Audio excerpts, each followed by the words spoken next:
Is it time for a mind shift?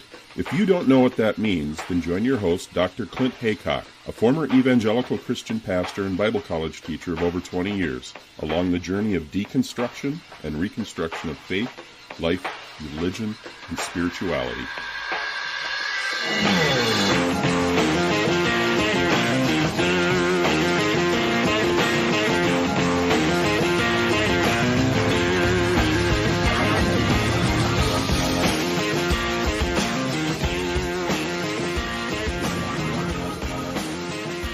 I'm glad to welcome back Katherine Stewart, journalist and author, of course, of the Good News Club, the Christian Rights Stealth Assault on America's Children, which was actually written in 2012. Now, Katherine was on the show not long ago talking about her new book, The Power Worshippers, but I'm glad to welcome back Katherine Stewart. Really excited to speak with you again. And, I've been doing this kind of research for over a decade, about a dozen years, and it's very interesting to see how the field has changed in that short amount of time. Mm-hmm. A lot of things have changed since you wrote that book. Now, I know we talked about it a little bit. We sort of led off with this on the last conversation, but can you briefly kind of walk us through, okay, what led you to encounter the Good News Club personally? Because you're not just a journalist. This actually happened to you personally, and that's sort of, as I understand it, what led you into investigating this whole organization. That's true. I mean, I didn't go looking for this story. It really came to me, and it started with one of those events that seems so small you scarcely notice it until suddenly you've fallen down a rabbit hole and you're in a whole new world. So about a dozen years ago, I was living in Santa Barbara with my husband and kids, and our daughter was in a local public elementary school. And I got an email from a mom alerting me to the fact that something called a Good News Club was going to be showing up at our daughter's public school, the Cold Spring School. So the Good News Club is an after-school Bible class aimed at kids in their very first years of learning. They install themselves in public elementary schools, not middle schools, not high schools, elementary schools. So when I first heard of the club, frankly, I didn't think too much of it. With that first email, the bit about targeting kids in their earliest years of learning, kindergarten, first grade, seemed a little weird, but I took for granted it wasn't a regular part of the school curriculum, and some parents might want this kind of thing. I was a bit naive, perhaps. They described themselves as Bible study from a non-denominational standpoint. I actually thought non-denominational meant non-sectarian. I was so naive at the time. And look, I think you can teach about the Bible, even in public schools, from a truly non-sectarian standpoint, as history or as literature or as a sort of, stories and things like that. But, it soon became clear that Good News Clubs were much more than they appeared to be. And I started to hear stories from other parents in town whose kids were attending schools where clubs had been established. And I started hearing about the kids who were attending the clubs were targeting their classmates for what I could only describe as faith-based bullying and bigotry. They'd sort of find the only member of a religious or ethnic minority in their class, or a child who went to a liberal church, and they'd say, "You're going to go to hell because you don't believe in Jesus." And they would say they knew they were right because, as one little girl put it, they taught it to me in school, and they don't teach things in school that aren't true. Now, this really got to the heart of the problem with the Good News Club for me. I don't have a problem with kids talking about their religion with their friends at school. My daughter, she and her best friend at the time were always talking about their different religious backgrounds and religious heritage. But I do have a problem with kids being deceived into thinking that their school favors a particular religion, and then kids being encouraged to use that misleading information to try to convert or bully their peers. So that perception on the part of these kids really isn't an accident. Good News Clubs, by installing themselves in the public schools, they're using the cloak of authority of the school to convert kids as young as 5 to what was a radically conservative form of Christianity by giving them that false but unavoidable impression that the school endorsed a particular form of the Christian faith. So this was kind of the incident that really led me down this area of looking into church and state issues and religion and politics, to be honest. I realized the more I researched this group and the movement behind it, I realized that Good News Clubs were really just one small part of a larger attack on public education. Mm-hmm. And the attack on public ed was simply one part of a broad attack on our democracy. It really is. And that's the thing. What I appreciate about the power worshipers is that you talk about how all these Christian right organizations, Christian nationalist organizations, you say it's like an interconnected web of organizations. You see the same people popping up over and over, don't you? And you start hearing the same names and you're like, okay, so that person's on the board of that organization and she's over here and he's speaking over there. And all of a sudden it's like, wait a minute, they're popping up everywhere. And so you have to start putting those pieces together. So I appreciate the work that you've done. It's an exhaustive amount of work. Thank you. Well, it's really sort of an organization-driven movement. Obviously, there's a collection of leaders, but some people come up and other people fall out. But it's the legal advocacy groups, the policy groups, the data organizations, the sort of media and messaging platforms that are really sort of forming the core of the larger movement. But the attack on public education is a really big part of it. You know, in researching Good News Clubs, I learned a lot about that. Now, as I was going through the book, I've been listening to it on Audible on the way back and forth to work. It's nice because I have an hour-long drive, so I can really get into it and get a good, portion of the book each way back and forth. It seems to me like as I went through it, there's two kind of theses to the book. On the one hand, you've got the impact of when a Good News Club comes to a local town or an area and they set up shop in a public school and they try to go ahead and have their ministry, and then the impact that it has on the school, the families, and the community. That's one part of it. But then, as you say, the other half is the actual Supreme Court ruling in 2001, which was the Good News Club versus the Milford School. What it seems like it did is it kicked the door open for just all sorts of evangelical, conservative, fundamentalist organizations to use public schools. And as you say, that's opened up a whole can of worms. And of course, the taxpayers, they're footing the bill. We're paying for these organizations, church plants, and all sorts of things in public schools. That's true.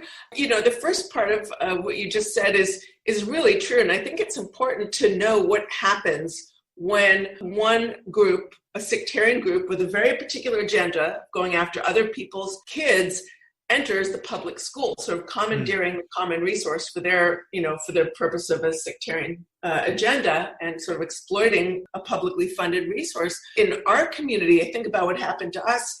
The news of the Good News Club arrival really divided the school community in an unprecedented fashion. We had a really sweet school, 200 kids at the foothills of the mountains, and it was just idyllic. Most of the parents were probably Christian. I would say perhaps a third to a half are affiliated with a local evangelical college, Westmont College. But, we had Episcopalians and Catholics and United Methodists and Congregationalists and Unitarians. And then we had a few members of religious minority groups, Latter-day Saints, some Jews, a few Muslim families, and some Vedanta, which is a kind of interesting Southern California thing. And, it sort of looks like America, right? So we were nevertheless an incredibly harmonious school and had a large evangelical presence in our parent body, but evangelicalism is also diverse, especially when you're talking about professors or families affiliated with an evangelical college. So we had a lot of progressive evangelicals or moderate evangelicals. But the news of this arrival of this club really divided the school community in an unprecedented fashion. So neighbors started fighting bitterly about the issue, and some were attacked for their faith and ethnicity. It was tragic. A father of two sons who had escaped from part of the world marked by religious wars wrote these impassioned letters to our principal saying he couldn't believe the same thing was happening here in America. How could it be possible that one group comes into the school where no other groups are trying to get in because they know it's quite rude? Like a mother who belongs to a religion that gets a lot of bad press was really upset and shocked. And she said, if we were doing this, it would be all over the national news. A bunch of the evangelical moms affiliated with Westmont College, they decided that they really needed to put a stop to this. This is not right for our school. So they got together with the Good News Club leaders. They organized a meeting and they said, we are evangelical too. We believe in the Great Commission, but you're just not right for our school. So they actually offered them free and better space in the church, the evangelical church, literally next door to the school, the Montessori Covenant Church. It's one of the most beautiful churches in the country. I want to go there after school. It was so beautiful. Right, it's that cool. But the Good News Club leaders were adamant their refusal was adamant. They insist on being in the school because they knew that kids would think their club is endorsed by the school. And they also knew that by placing their clubs in public schools, it would be easier for them to recruit other kids to their club. So they referred to our public school as their mission field and our children as the harvest. Mm-hmm. And this really sounded an alarm bell for me. So I wrote a piece about this for the Santa Barbara Independent. Nothing had been written about good news clubs in public schools that I could find. And I started getting letters from parents all across the country. I mean, the Independent was a small local newspaper. Not a national paper. Yeah, and somehow, parents found this because they were feeling so isolated in their own communities about what happens to to their school when a good news club comes to town. And I heard some horrible stories about how kids were getting subject to faith, in formerly harmonious communities, kids were getting faith-based bullying and bigotry. So I went up to Ballard to investigate up there. That's the Seattle neighborhood, I guess. Are you from that region? I am from Seattle, yep. I'm from East Hill, south of Seattle, the Kent area. So, yeah, I've been to Ballard. I used to go to church in the Ballard area when I was an evangelical. So when I heard that section of the book, I was like, oh, I know this area. That's my hometown. That's right. Yeah. So I attended a Good News Club in a Ballard school. And at that school, a lot of the parents were really upset about the arrival of the Good News Club. So some of them met with a pastor whose church was responsible for starting a Good News Club, recruiting adults to staff it. And that meeting just caused pain for them. They really approached him and said, we've got to find a way to make this work. Maybe you can do the club later in the day, or maybe host it at your church or something, or, find some way to make our kids not think it's part of the school day. And then he subsequently wrote on his blog that Jesus carries a sword and sows division. This is somehow a good thing.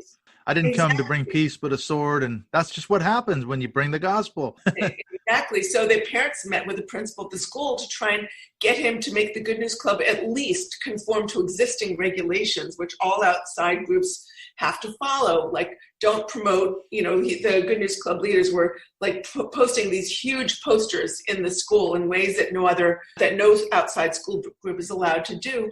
And so there was a guy actually in the community who somehow perceived this as an attack on Christianity itself, and apparently had a history of instability. And he wrote some sort of unhinged letters that people found very threatening, and multiple parents actually began to fear for their lives. And some ended up withdrawing their kids from the public schools over this incident. So I came to see that the division that the clubs provoke in public schools aren't really like an unintended consequence of their activity. That division is precisely the point. And it points to the fact, too, that Good News Clubs and the organization behind it are really contemptuous toward public education. It sort of reflects the religious right's long-standing hostility to public ed. I believe it was Jerry Falwell, Reverend Jerry Falwell, who made the agenda clear in 1979. He wrote, "I hope to see the day when there are no more public schools. Churches will have taken them over and Christians will be running them." So Good News Clubs are part of a larger war on public education. And again, that war on public ed is part of a general assault on the foundations of modern liberal democracy. Exactly. Well, you can go even further back than that. I mean, I'm researching and writing a book on the impact of R.J. Rushdoony on Christian homeschooling. You can go back 1961. He's writing Intellectual Schizophrenia, which is a withering critique of public statist government schools. So it goes even further back than, Falwell. So these guys they've been at it a long time, decades for sure. Have you discovered his The Messianic Character of American Education? Yes. It's a fantastic Rushdoony book. He says that public schools promote chaos and disintegration into the void, and he claims that they train women to be men. It all sounds kind of funny, but it actually does reflect kind of a long-standing strain of illiberalism that I believe goes back to some of the most painful episodes in our nation's history. And that's it. You said it exactly right. I think what struck me in reading the book, especially going through the section on the school in my old hometown, was that it's so divisive. You say, okay, it sets school children against school children.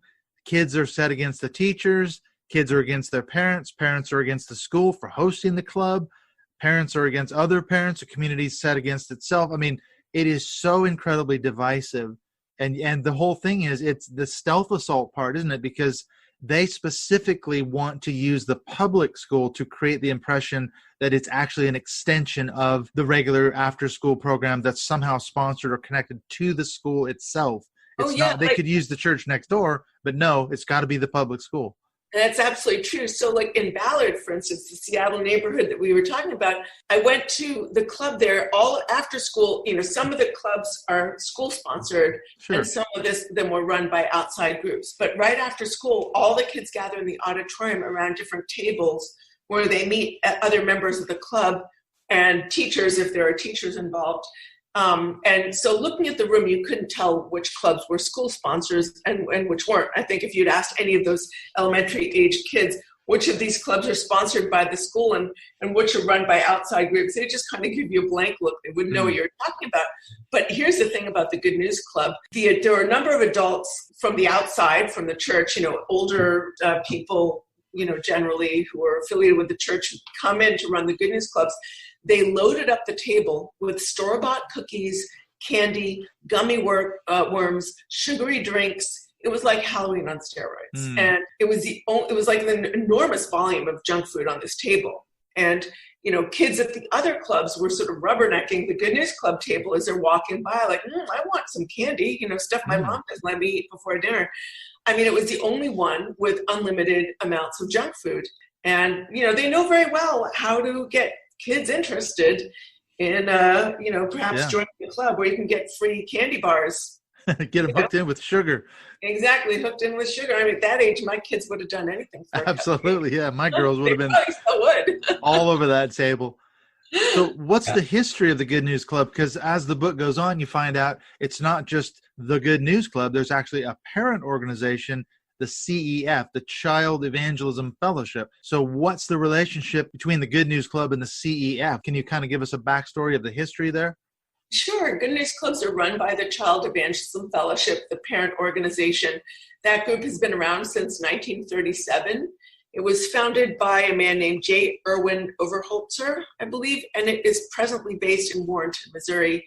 And it's dedicated, the CEF is dedicated to proselytizing kids ages 4 and up. And they have multiple initiatives. They've got groups they call 5-day clubs. They've got groups that target the children of people who are incarcerated. They have groups that sort of do what they call like a kind of male evangelism where they establish like pen pals with kids and things like that. But, the CEF was kind of a minor operation for decades. And it really exploded onto the scene in 2001 after this Supreme Court decision called Good News Club versus Milford Central School. And after that, the Good News Clubs went from operating in only a handful of elementary schools to operating in, last I checked, it was something like 6,000 public elementary schools nationwide. The larger organization, Child Evangelism Fellowship, is also operational in about 200 countries around the world. Wow, that's amazing. And you talk about this thing called the 4 to 14 window. Now that sent chills up my spine because I can remember when I was in Bible college, we used to have what they call Missions Week, and they would cancel all classes for a week, and you had to go listen to all these missionaries speak. And one of the women years ago, she was from the CEF, and I can remember her talking about this. This would have been probably 1998, 99, somewhere in there, so before the 2001 ruling. But she was saying, you got to get them while they're young, the 4 to 14 window. I can remember her talking about that. Children are the best ones to evangelize, the best ones to proselytize. Where did that idea come from? The strategy of going after kids wasn't something that emerged from the ground up. It started from the top down, actually, and specifically, it started in the Swiss mountaintops. About 50 years ago, these high-level evangelical thinkers began to gather at a retreat center called L'Abri. You're probably familiar with it. Francis Founded Schaeffer. by the writer Francis Schaeffer. Yeah. And it drew in a lot of others who became really important in evangelical circles. They decided to sort of reignite a politically empowered form of evangelicalism, one that would engage the culture and change it. And that became the basis of the moral majority, which was led by Jerry Falwell. So one of their key members, this is a sort of roundabout answer, but it's important because a key member of that group at L'Abri was Louise Bush. he's a very high-level strategist in the world of evangelical missions. Like every business has its own strategists. Like if you're in the, the airplane industry, there are people who strategize about air travel and things like that. Well, in the world of evangelical missions, there are these mission strategists, right, that think in the big picture. So you know the 1040 window, obviously. It's that area between 10 and 40 north longitude. It was Louise Bush who coined that term 1040 window. He said that the area evangelical missions should focus their efforts on is between 10 and 40 north longitude. And after that, after he sort of identified the 1040 window, thousands of missionary groups were dispatched to those areas in Africa and Asia, and they planted evangelical churches there. So over time, members of the same group decided that instead of looking at those whose cultural and religious identities were fully established, it was important to look at more impressionable targets, and specifically to look at other people's children. So in 2009, Louise Bush came up with another big idea. It's called the 414 window. And the idea is to convert children, focus your efforts on converting children between the ages of 4 and 14. So, Bush's argument here was simple and very effective. He pointed out that 85% of conversion experiences happen to people between those ages of 4 and 14. And he said, when you get them young, you have a better chance of keeping them for life. So he said, it's imperative we see children and young people as a strategic force that can transform a generation and change the world. I have here in front of me a book called The 414 Window, Raising Up a New Generation to Transform the World by Louise Bush. And it's a really interesting book. It was cited constantly when I was doing my Good News Club research. These different CEF workers and child ministry workers were always referring to this book in the 414 window. In the introduction, Bush writes, every major movement in history has grasped the need to target the next generation in order to advance its agenda and secure its legacy in the future. Even the Taliban places great emphasis on recruiting children. And then the end sentence there is, may God inspire you to join us in his battle for the little ones. Amazing. So, yeah, I know. So like you, I came across a lot of missionaries who would cite his research and say things like, if you don't reach kids for Christ early, their beliefs are set for life. Why not put your efforts there now rather than later at the repair stage? So this is a lot of what the 414 window is about. And I think that's one of the reasons for the focus on children in public school. So Bush becomes a really key player in that sort of philosophy of ministry or philosophy of evangelism. Because what struck me about it was after this 2001 ruling, then, as you say, that kicks open the door for a whole host of other evangelical ministries to go back into the public schools.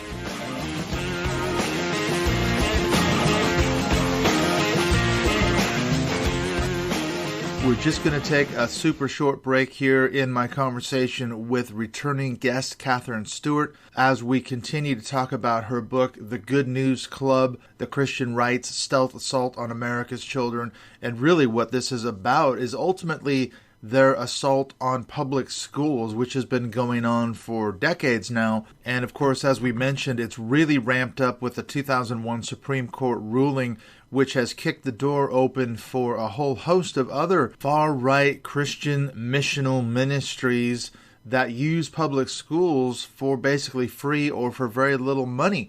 And so this is what's going on, and I'm really appreciative of Katherine's diligent work to uncover what's going on in communities all across America. But before that, I want to give a huge thank you to Michael and Cheryl Nims, who are the latest supporters of this show on Patreon. So thank you to Mike and Cheryl. And for those of you that have been listening to this show for a while, Michael is the voice of the introduction to this show. Him and Cheryl used to live over here in the UK in Birmingham in England, and just before they went over to Canada, which is where they're living now, they came up here to the Rock here in North Wales for a visit, and I got Michael to record that intro to the show. So a huge thank you to Michael and Cheryl for their support. Now, what do you get as a supporter of the show on Patreon? Well, first of all, you get early access to these episodes. They drop on Wednesdays on Patreon as opposed to Fridays. So you get early access to the shows. Also, you get to be part of our closed Mindshift Podcast Facebook group. And it's in those groups that we host our monthly Mindshift Zoom calls. We had last month Kristen Kobes-Dumais, who wrote the book Jesus and John Wayne. And in fact, if you want to watch that call, I have now posted it to my public Mindshift Podcast Facebook page. So drop in, like the page, and you can view our video chat with Kristen Kobes-Dumais that we had earlier this month in July. We've also got Julie Ann Smith coming in the month of August. She's going to be our guest on the next upcoming Mindshift Zoom call. We've also got Conway and Siegelman coming in as special guests in August as well. They're working on a research project, and I'm really excited to hear more about what they're doing. So we've got both Julie Ann Smith and Conway and Siegelman. And then, as we talk a little bit at the end of the show about Katherine Stewart is going to be our guest in the month of September. So some absolutely fantastic guests on our monthly Mindshift Zoom calls coming up. And speaking of new episodes too, what's happening in the next few episodes here on the podcast? Well, we have got Dr. Warren Throckmorton. He and I had a great conversation about the so-called historian David Barton. This is a project that Dr. Throckmorton has been working on for literally years, basically debunking a lot of David Barton's fake claims about America's founding as a Christian nation. And in fact, he and Michael Coulter wrote a book debunking David Barton's book, The Jefferson Lies. So we had an absolutely fantastic conversation. I've also had a chat with Dr. Michael McVicker, who wrote the book on R.J. Rushdoony and Christian Reconstructionism and its impact on American conservatism. This was actually his PhD dissertation, and it's a fantastic book. It's a great history of the life of R.J. Rushdoony, and we had a great conversation about really the impact of Rushdoony on so many things. Obviously, Christian homeschooling, the Christian right, and the politicization of evangelicalism, and so much more. So that is a really good conversation coming up with Dr. Michael McVicker. So we've got Warren Throckmorton, Michael McVicker, and I'm also in chats with Paul Kibble, who wrote the book Living in the Shadow of the Cross, Understanding and Resisting the Power and Privilege of Christian Hegemony. This is a fantastic resource, and Paul has done a tremendous amount of work over the years, really revealing what this sort of Christian hegemony is all about, and this is part and parcel of the dominionist sort of culture within evangelicalism that we've been talking about on many of these shows so far. So look for those episodes coming up. We've got Warren Throckmorton, we've got Michael McVicker, and hopefully in a few weeks here I'll chat with Paul Kibble. So some absolutely fantastic content heading your way. Oh yeah, and I almost forgot, but I want to mention here too, we've got a special bonus episode coming out just a few days after this one drops with David Hayward, the Naked Pastor. I had a conversation with him just the other day about his brand new book that's just come out. It's called Till Doubt Do Us Part: When Changing Beliefs Change Your Marriage. And it's really aimed at those couples who are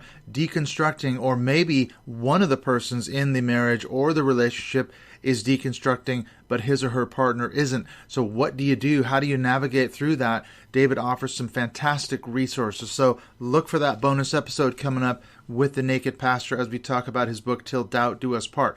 All right, let's get on back into the chat with Katherine Stewart as we continue to explore her excellent book, The Good News Club.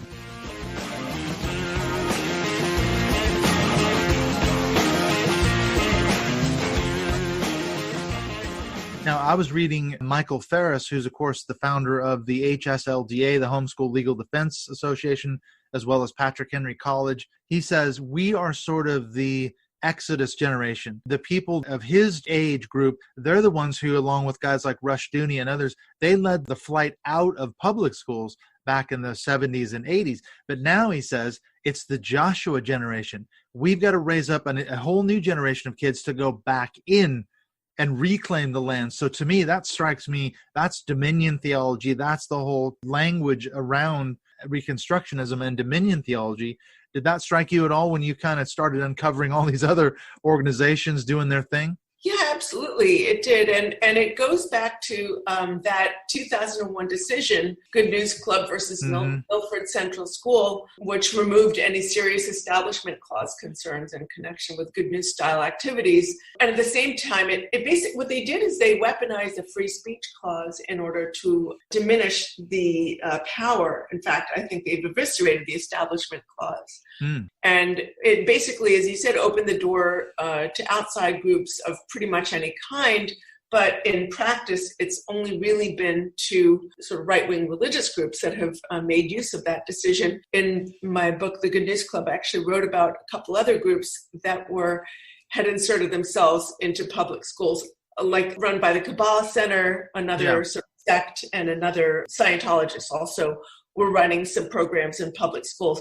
But here's the thing. As soon as the religious nature of those programs became known, those groups were kicked out of the schools. I mean, people just found a way to do it. But because the Good News Clubs and right-wing religious groups have these legal advocacy groups like the Alliance Defending Freedom and Liberty Council at their back, they're much harder to get rid of. So it's very interesting. So the Good News Club has basically made use of a trump card. Their numbers in public schools went up 728% in the 10 years after the Milford decision. Church planting in public schools in New York City, which is church planting in public schools, is another one of these religious initiatives that has made use of that 2001 Supreme Court decision. They went from 0 to 160 in the same period. I think that decision, that 2001 decision, is really problematic in my view. So schools routinely exclude partisan political groups from meeting in the school building, for instance, and nobody imagines that we're discriminating against anybody's viewpoint. But now when religious groups are excluded, they complain they're being discriminated against. That's a classic narrative. Yeah, we're being persecuted. And even though we're the only ones doing it. And they've got more access in public schools than they may have ever had in the history of public schooling, going back to, the 19th century.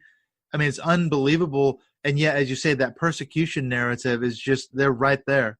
I mean, there are other initiatives, religious initiatives in public schools that have been getting into the schools that are not reliant necessarily on that 2001 Supreme Court decision. I'm thinking about some of the character education programs and so-called Fellowship for Christian Athletes, some of the after-school clubs operating in high schools, which is a kind of different animal in a lot of ways. We can talk about that later if you want. But the Good News Club decision, that sort of, it was an interesting decision. It didn't just come out of nowhere. It's a win that the religious right worked on for about a decade and a half. And what they did is, over the years, they put the key sort of building blocks in place in order to achieve a kind of novel reinterpretation of religious activity in public schools. For many years, when they look at religion in public schools, of course, people think naturally of the Establishment Clause. But in this particular case, they wanted a way to sort of reconfigure religion as simply speech from a certain point of view, not religion after all. And therefore, they were able to sort of obtain some protection for their activities under this free speech clause of the First Amendment. So it bears asking, is religion nothing more than speech from a certain point of view? Is it? Well, not according to our tax code. Religion have tens of billions of dollars every year in unique subsidies and grants and exemptions that other groups simply do not have. Our tax code, our legal code doesn't treat religion as just speech from a certain point of view. They don't have to open their books to the IRS, whereas a non-religious nonprofit has to open their books. You're going to take public money, you got to show how you're spending it. Religious groups don't have to do that. They have these sort of unique status there. They're allowed to discriminate. A religious group can discriminate on the basis of race, religion, ethnicity, gender. They can do whatever they want precisely because they are a religious group. But this is why they should be kept free and clear of government organizations like Good News Clubs. You can't ask the taxpayer to be subsidizing groups that occupy that kind of unique place in our legal and our sort of tax ecosystem. Right. And I think it was Jay Sekulow. You mentioned that in the book, that he was one of the very key players going back more than 10 years before, like you say, the 2001 ruling. He went to the Supreme Court, didn't he, and argued for the Jews for Jesus. That was a famous lawsuit that went all the way to the Supreme Court, whether or not they had the legal right to hand out literature in airports in Los Angeles and other places. And off the back of that, they were able to spin that, as you said, keep winning case after case, till ultimately here comes the Good News Club in 2001, and they win, and that just blows the doors open for all these other ministries in addition to them. It's absolutely true. In fact, when I was doing research for the Good News Club, I went to the National Convention of the Child Evangelism Fellowship in Talladega, Alabama. When you said blow open the door, I heard Matt Staver, who's the co-founder of Liberty Counsel with his wife, Anita. He said, knock down all doors to all 65,000 public elementary schools in America and take the gospel to this open mission field now. Let's ratchet this up to another level. I mean, there's just a lot of very aggressive language there. I heard a lot of talk amongst Good News Club teachers about blowing open the doors, kicking in the doors to the public schools, and just taking, they really constantly, we're going to do the harvest work in the mission fields of the public school, children referred to as the harvest. It was the harvest. Really quite extraordinary. So that's classical evangelical mission language. I grew up listening to it, hearing it. It's familiar talk to me. Yeah. They've got their legal backing. That's the difference. They've got groups like the ADF and ACLJ and some of these other legal powerhouses. They'll represent these groups for free, because that storyline seems to come across a lot in your book, that a Good News Club will propose to open up in a certain public school in some town or city. There's a lot of resistance and pushback, but they know they have these pre-prepared letters. Here, give this to the principal. He or she cannot argue. This is strictly legal, and we will fight you. You're going to have to open your doors to the Good News Club or whatever other ministry wants to use your school free of charge or for very, very little amounts of money. You might have to pay the janitorial fees, but you can't just plant a church anywhere else. You're getting almost a free building. That's what makes it so attractive. It absolutely does. I mean, these groups, without looking at like the ACLJ, the Alliance Defending Freedom, the Liberty Counsel, these other groups have combined budgets of over $100 million per year. The ADF's annual revenue alone is, I would say, I don't know, it's $60 or $70 million a year. Yeah. And these groups have basically coalesced to become a key driving force in support of the Christian rights judiciary agenda for America. Now, each group has its own strengths and areas of concern. Some of them are interconnected through interlocking board membership, shared sources of funds, shared cases, and a common strategy. And the organizations are staffed by graduates from Jerry Falwell's Liberty University School of Law, or Pat Robertson's Regents University of Law, and other institutions that are producing tens of thousands of lawyers schooled in a so-called biblical take on jurisprudence and really eager to do pro bono work on behalf of the cause of Christian nationalism. So two of these big groups are the Alliance Defending Freedom, of course, and which was led for years by Alan Sears, and Liberty Counsel, led by Matt Staver. So each of them published a book. Alan Sears calls it The Homosexual Agenda, Exposing the Principal Threat to Religious Freedom Today. I've seen that. Obviously, they're going after more than gay people, but it's sort of identifying this as somehow the principal threat. Like, really? I don't know. My husband and I, sometimes we bicker about who's going to do the dishes, but we can't blame any of that on our gay friends. Right. And then Matt Staver wrote a book in the same vein called Same-Sex Marriage, Putting Every Household at Risk. I mean, I don't want to speculate about Matt and Anita, but really, does he really feel threatened by same-sex marriage? Apparently he does. But it undermines the traditional godly family. That's their argument, isn't it? You have to do your homework. When you look at these organizations, what I've found, you have to go into their doctrinal statement.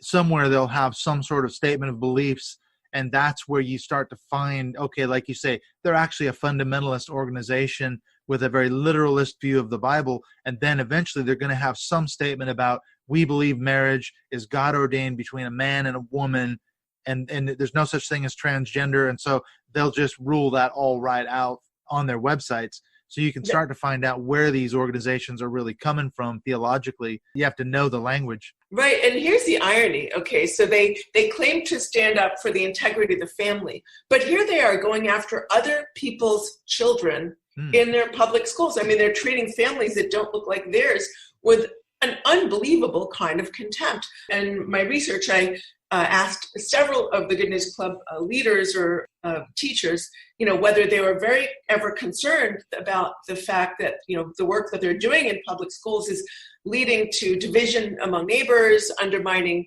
communities, even division within families, and they would just sort of get very defensive and say, well, the Bible tells us we don't have to worry about anything.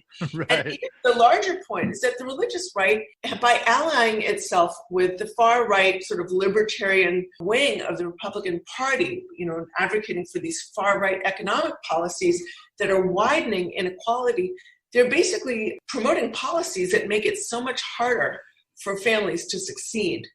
So they call themselves pro-family, but the policies that the larger movement is endorsing is actually dividing families and promoting dissolution of families. Because as we know, all these stressors on families make it harder for them to succeed. I thought that was a great point that you raised in your book, what you said that actually, okay, so you get this kid who goes to a Good News Club in his or her school, and she gets saved, let's say, a dramatic conversion experience as part of this organization, comes home. Now, the parents aren't Christians. They could be Muslims or atheists or Jews or any other religion or non-religious.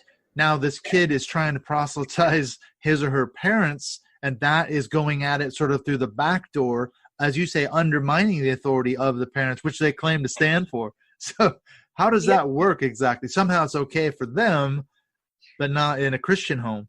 Well, I heard from parents who said they sent the kid to a Good News Club because they just thought, they'll just learn some nice Bible stories and Jonah and the whale or something like that. And they come back and they say, Mommy, we're going to go to hell because we didn't go to the right kind of church. In fact, when I went to that national convention of the Child Evangelism Fellowship, I heard people describe, the contempt for Catholic families was extraordinary. And I can't remember exactly how one of the teachers put it. She was the head of their Catholic ministries. And she said something like, you don't tell them right away that, she says, one thing to remember when you're talking to them, she's talking about the children from Catholic families. She says, don't discredit the Catholic Church, at least not at the beginning. So this woman is named Claudia Calderon. She was like the head of their CEF ministry to Hispanic children. And she said, you don't say Catholic Church is bad, Catholic religion is bad. You don't say that to the Catholic people because children go back to their parents and tell them everything that was said. And what's going to happen? The parent is going to say, you don't go there anymore because you are going against our beliefs. And then she says, you need to remember not to discredit the Virgin Mary and the saints that they believe in. But then during that sort of seminar where we're talking about, they give these special tips for how to reach children from Hispanic families and who are largely Catholic. This one woman was like, it was really terrible. I met a little boy and he said his brother was an angel in heaven.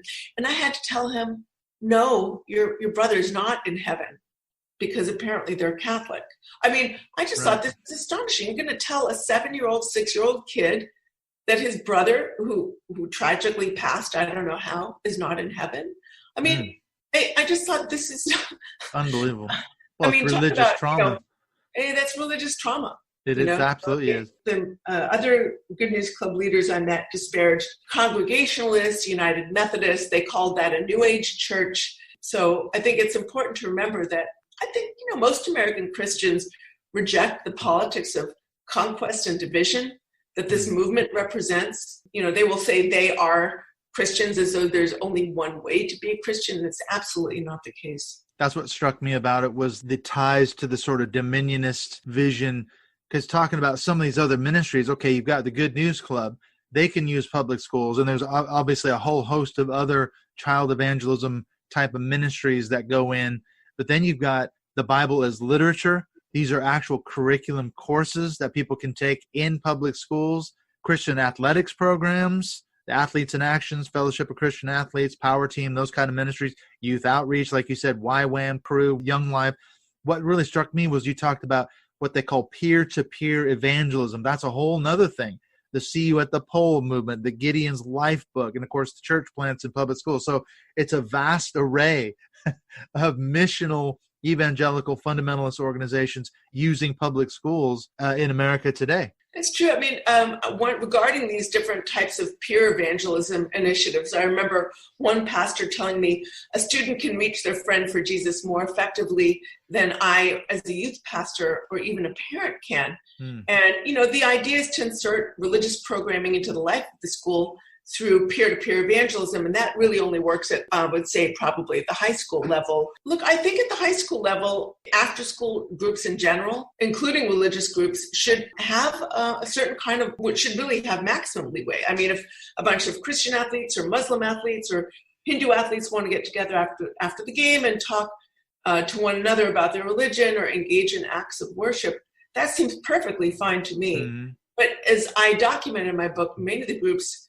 are actually trying to make their religion part of the game, and they're inevitably forcing everyone to take a public stand. And what they're often doing is inserting themselves in blatantly unconstitutional ways in the life of the school, even during the school day. I remember giving a talk in Kansas, in Wichita, and hearing from a mother who told me that 3 boys from the Fellowship for Christian Athletes were leaving religious literature on her son's desk at school every single day. And then every single day, it was like 10 o'clock in the morning, he would just take it and put it in the trash. And they would sort of giggle and, laugh at him and look at this boy. And then they, put it on his desk again. It was basically, this is a form of bullying and bigotry on a par with 3 boys ganging up in a classroom and calling a child certain words I'm not going to repeat right here. And the teacher did nothing. So what the mother did is she thought, well, I can, just talk to the boys' Fellowship for Christian Athletes coach. I'm sure he'll understand, he supposedly stands for family values. And she said, this is really, they're sort of harassing my kid. And you should maybe tell them to stop. And what he told her? He said, we don't care about you, lady. We're going after your kid, and there's absolutely nothing you can do about that.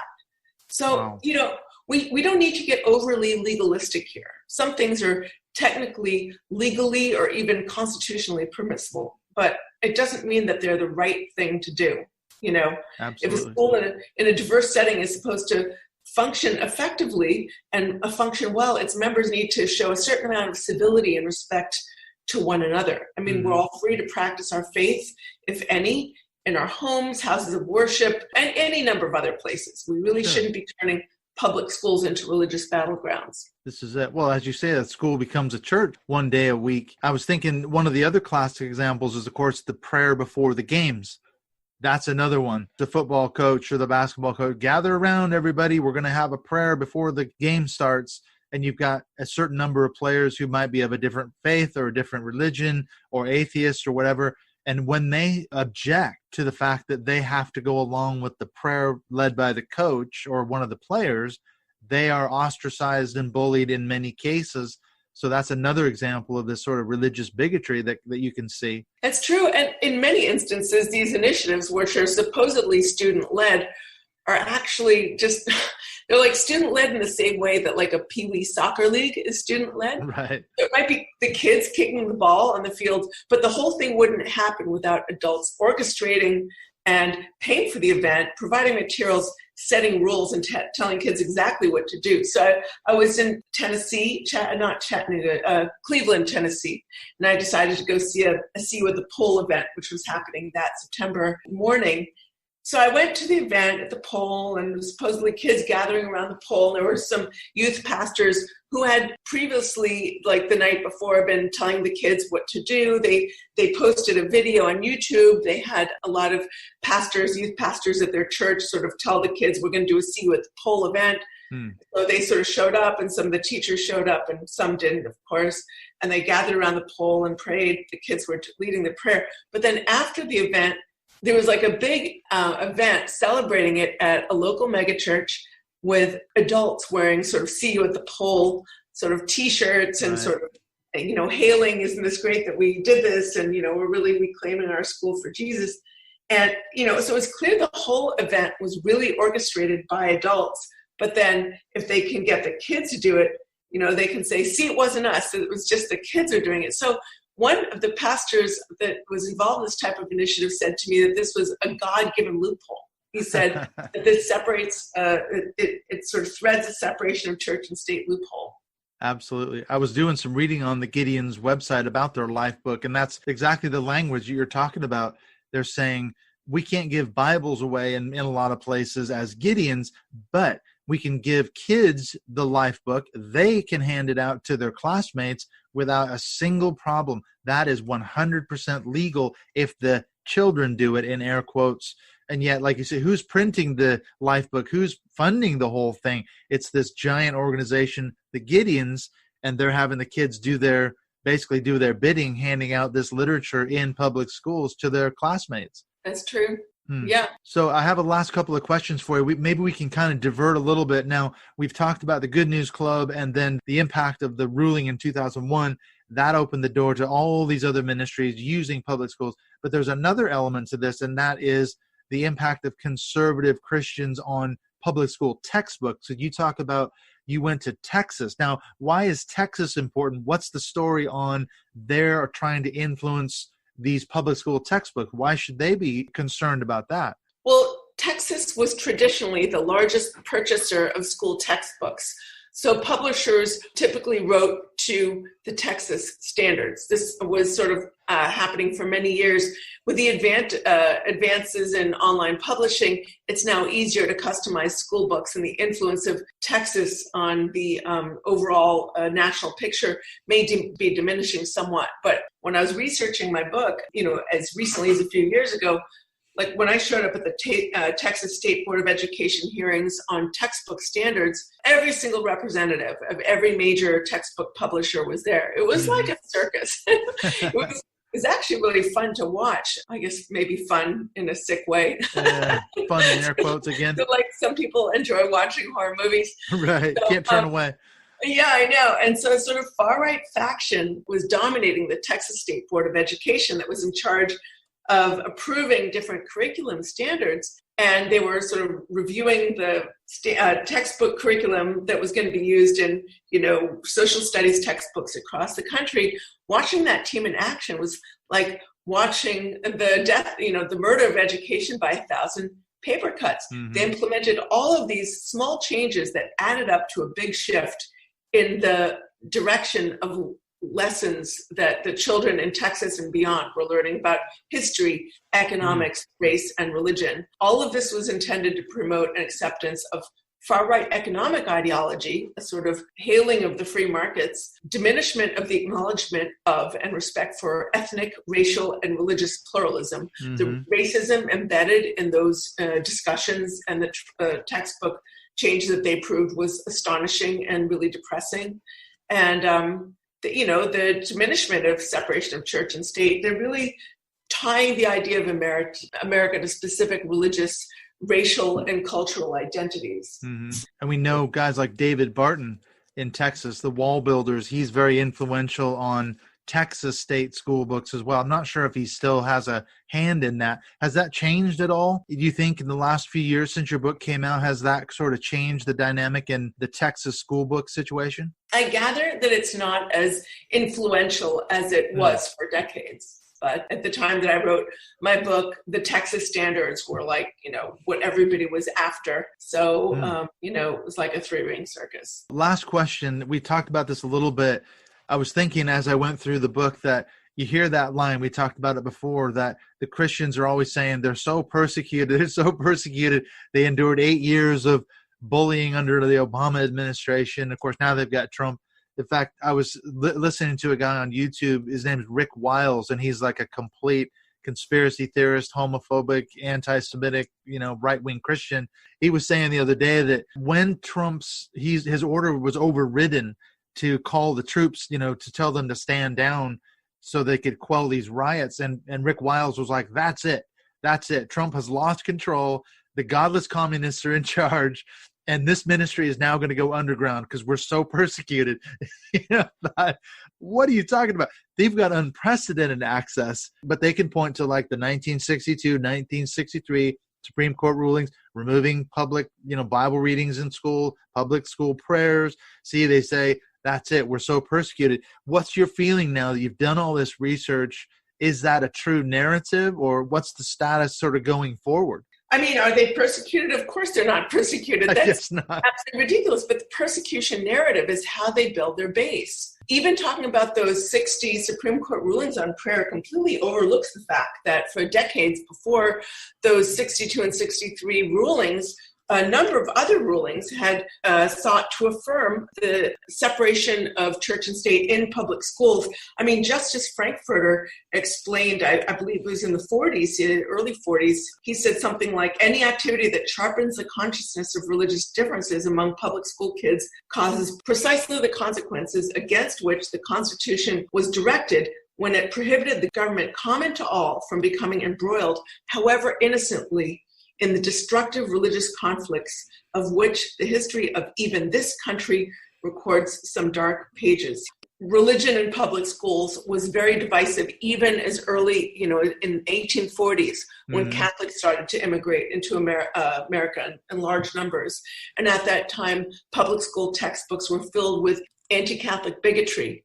And so Catholic families and priests, of course, didn't want to send Catholic children into the public schools with this kind of nonsense. They were prohibited from reading from their Bible, the Douay-Rheims version. And at one point, they really tried to appeal, say, we want to be able to read from our Bible rather than the King James Bible.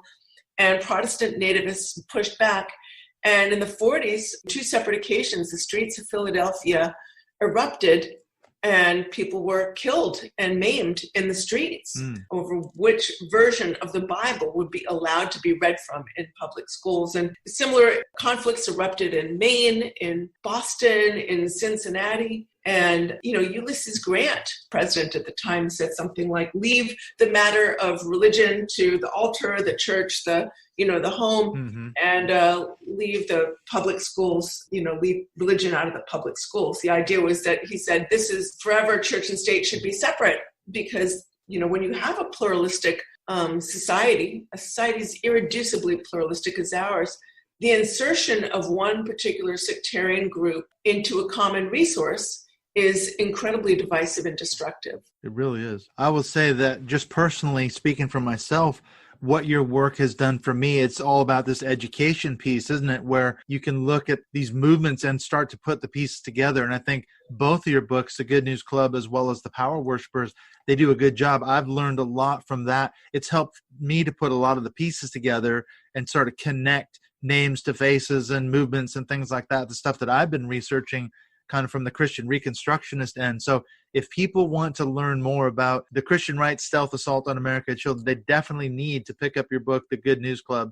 It's an absolutely critical piece of work. Thank you so much. I mean, we're seeing the fruits of this today with Trump and DeVos trying to take billions from public school while increasing the flow of taxpayer money to private religious schools. And, turning the tap full speed onto the school voucher plan, which is a long-time pet project of the right-wing activists hoping to dismantle public ed and give that money to religious schools. I mean, they're often doing this under the sort of banner of choice, but what they're really trying to do is break the schools. The tactic on the part of many who are behind these types of initiatives is if you can't own it, break it. And, they may feel that way about our democracy itself. It's definitely something to be concerned about. And read through your book. That will help people, I think, to start. Well, it's about learning the language, isn't it? That's a big part of it, is the key words, the talking points that come up over and over, and the key players in some of these movements. And I think, like I said, that's where you do a really good job of identifying some of the key players, people that we need to look out for. Well, I have one last question for you. How can people find you? What's the best place to get a hold of you, like on social media or in other places? Thanks so much for asking. I'm on Twitter at Kath S. Stewart. There are 2 S's there. I have a website, goodnewsclub.me, and usually post my articles there. Sometimes it takes a few days, but they'll go onto my website, katherinestewart.me. I do a lot of writing these days. I've written for the New York Times op-ed. I have something coming out soon in NBC.